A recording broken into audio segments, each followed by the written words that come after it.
আবার একটা নতুন রেসিপি নিয়ে তোমাদের মাঝে চলে এলাম। দেখতে পাচ্ছি জল ফুটছে, আর এই দেখো পাট শাকটা দিয়ে দিলাম। আর এখানে দেখো তেল পাঁচফোড়ন আছে দিয়েছি, আর এখানে দেখো আম আছে।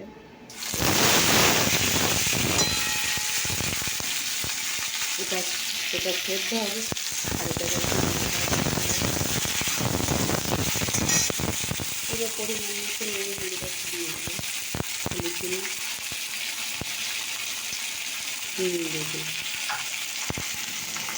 দেখো ওদের জল ঢেলে দিয়েছি, নাড়া হয়ে গেছে। দিয়ে দেখো পাট শাকটা ফুটছে, এবার আমি এতে চিনি দেবো।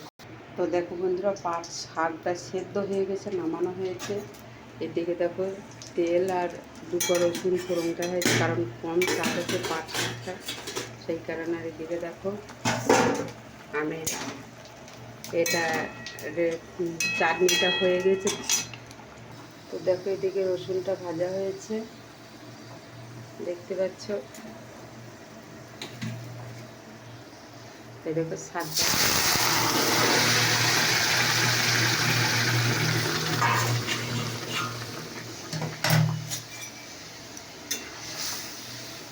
এই পাট শাকটা কিন্তু আমার রেডি হয়ে গেল। তো দেখো বন্ধুরা, লঙ্কা দিয়ে দিয়েছি। এদিকে দেখো এই করলা আলু কাটা আছে, এটা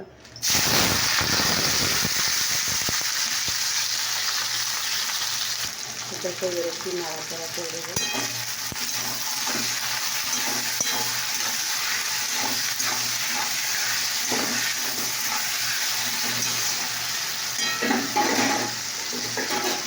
এবার কাটিয়ে দিলাম। দেখো এদিকেও তেলটা গরম হয়ে এসছে। দেখো এখানে তেল গরম হয়ে গেছে, আর দেখো পেঁয়াজ কাটা আছে।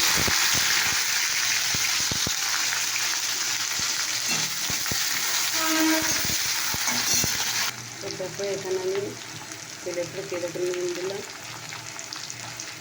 তো দেখো হলুদ দিলাম।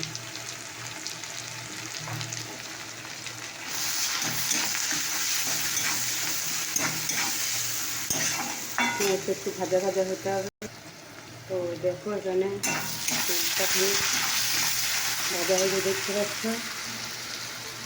আর এটা দিয়ে রসুন আর পেঁয়াজ কোঁড়া আছে, এটা দিয়ে দিলাম। লঙ্কার গুঁড়ো একটু দিয়ে দিলাম। তো দেখতে পাচ্ছি এখানে দেখো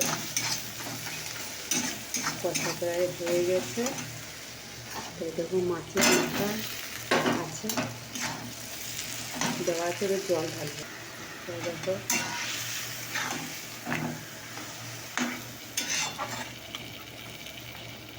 কালকে যে লাউ ঘন্টা করেছিলাম সেইটা দিয়ে আজ একটু মাছের কালিয়া করিয়ে দিলাম।